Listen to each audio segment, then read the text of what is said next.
Zakaj Bog ne odgovarja na molitve? Zadnjič sem govoril, da nam je Bog dal veliko obljub. Prebrali smo nekatere od Jezusa. Danes pa poglejmo, zakaj se v našem življenju ne izpolnjujejo. Ali obstajajo razlogi, zakaj Bog ne odgovarja na molitve? V resnici jih je veliko, tudi v večino primerov smo vzrok sami. Velikokrat človek za težave, probleme krivi drugega ali celo Boga. V bistvu pa se premalo zavedamo, da je človek velikokrat največji nasprotnik samemu sebi. Bog ne more deliti svojih blagoslovov ljudem, ki ga ne prosijo, v njega ne verujejo ali nimajo časa za njega.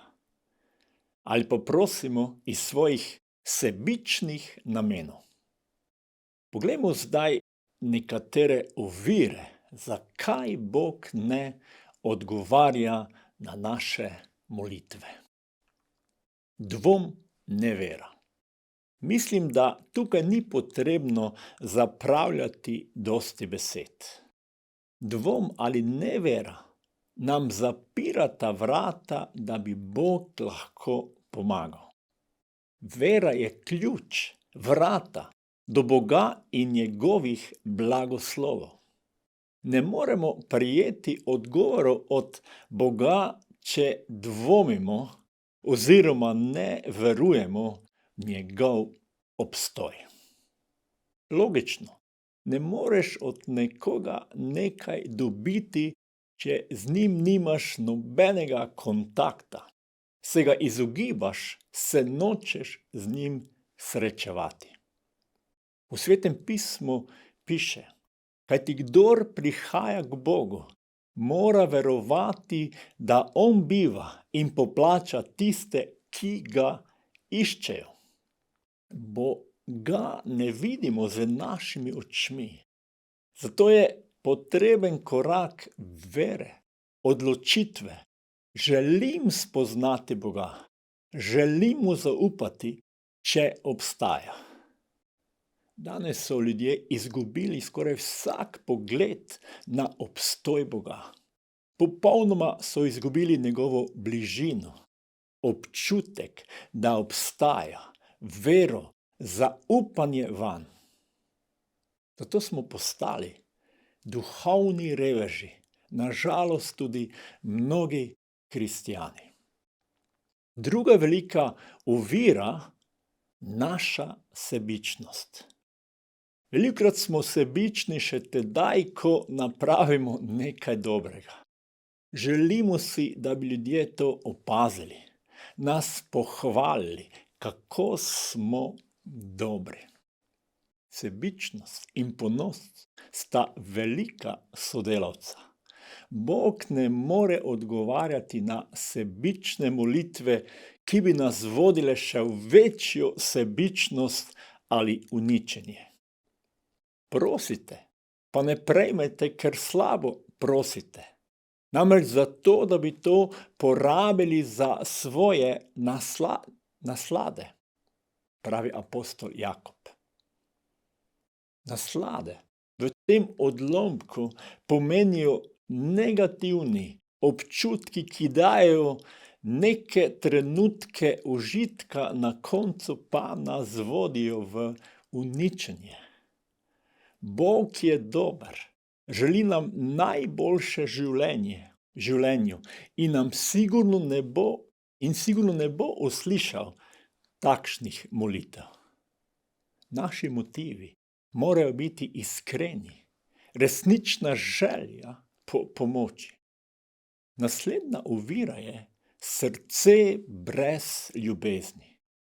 To je ena od največjih preprek, da Bog ne more uslišati naših molitev. Jaz pa vam pravim, ljubite svoje sovražnike in molite za tiste, ki vas preganjajo.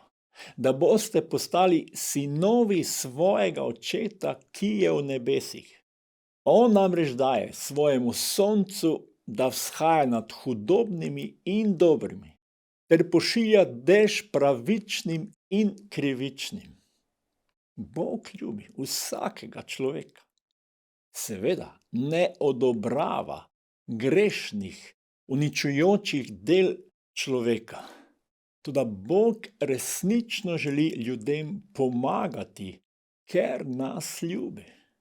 To je njegov glavni motiv, zakaj nam ponuja svojo pomoč. Če ne želimo, da Bog spreminja naša življenja v ljubezni, bodo naše molitve hladne, brez vrednosti, neuslišane, izguba časa. Ne moremo biti v napačnem odnosu s človekom in dobrem odnosu z Bogom. Ko smo v dobrem odnosu z Bogom, bo njegova ljubezen spreminjala naše želje in motive in bomo hoteli tudi mi biti v dobrih odnosih z ljudmi. Na žalost, veliko tako imenovanih kristjanov se nikoli ni resno lotila tega področja. Koliko kristjanov na svetu ni pripravljeno ljudem odpustiti, kaj šele da bi ljubili ljudi. Bog ne bo uslišal naših molitev, če ne odpuščamo ljudem in ne dovolimo, da nas Bog v svoji ljubezni oblikuje. Milijoni molijo molitev Oče naš in grešijo, ker molijo, odpusti nam naše dolge, kakor smo tudi mi odpustili svojim dolžnikom. Molijo, da so odpustili, v resnici pa so sporo z ljudmi, kaj šele da bi jih ljubili. Bog pomaga nam, da to vidimo, prepoznamo in odpustimo. Ne moremo moliti za velike stvari, da jih naj Bog napravi med nami, če prezremo osnovne male, kot so urejeni odnosi. Neurejeni odnosi so daleč od ljubezni, pravih motivov, da bi Bog lahko uslišal naše molitve. Kaj morajo biti naši koraki k uslišanju molitev? Kaj bomo storili, da bo Bog lahko odgovoril na čim več naših molitev? Na potezi smo mi, ker je Bog vse te ovire že odstranil. Bog kljub človeškemu uporništvu, neveri in nezaupanju ni izgubil vero v človeštvo. Velikokrat je sam Jezus zelo jasno govoril, da mu naj verujemo, zaupamo. Ko je še govoril, so prišli od predstojnikove hiše in rekli Jairu: tvoja hči je umrla, kaj še nadleguješ učitelja?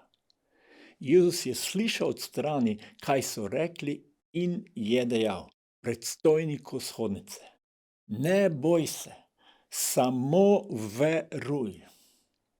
Ko je oče pripeljal hčer, ki je bila bolna, k Jezusu, da jo zdravi, je bistvo v tem času hči umrla. In drugi so rekli, največ ne nadleguje Jezusa. Kaj mu je dejal Jezus? Naj se ne boji, ampak naj veruje in zaupa Bogu. In vemo, kakšen je bil konec te zgodbe. Jezus je obudil deklico. Postanimo ljudje vere in zaupanja v Jezusovo pomoč.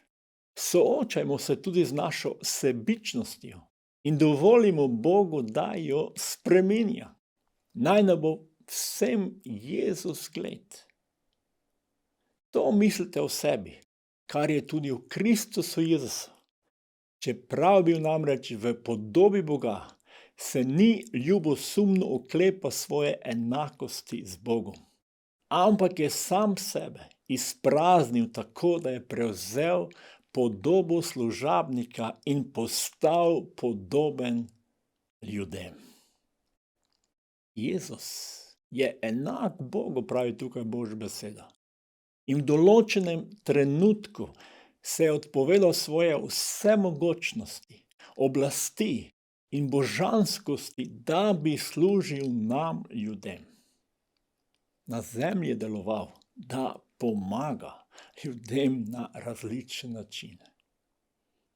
Prosimo Boga, da nam pomaga, da se tudi mi spreminjamo. Naj naša sebičnost izgublja moč in rastimo v iskrenosti in služenju drug drugemu. Kaj pa ljubezen?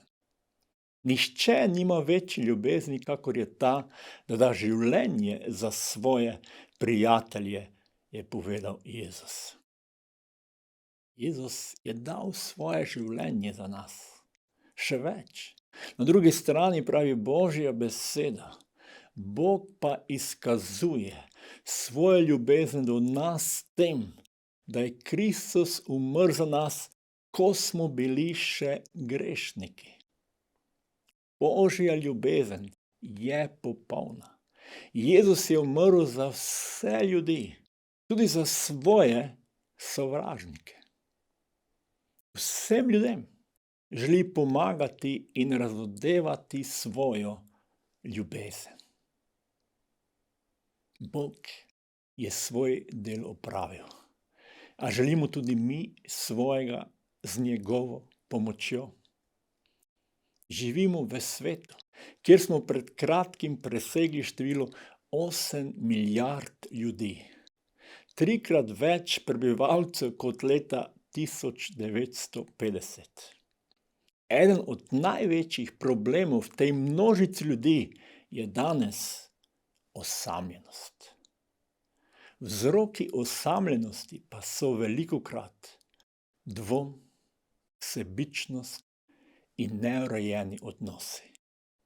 Odstranimo dvom, premagujmo sebičnost in naj so naši motivi vse bolj podobni vplivom Božje ljubezni. Tako se nam bodo odpirala vrata za mnoge odgovore od Boga. Amen.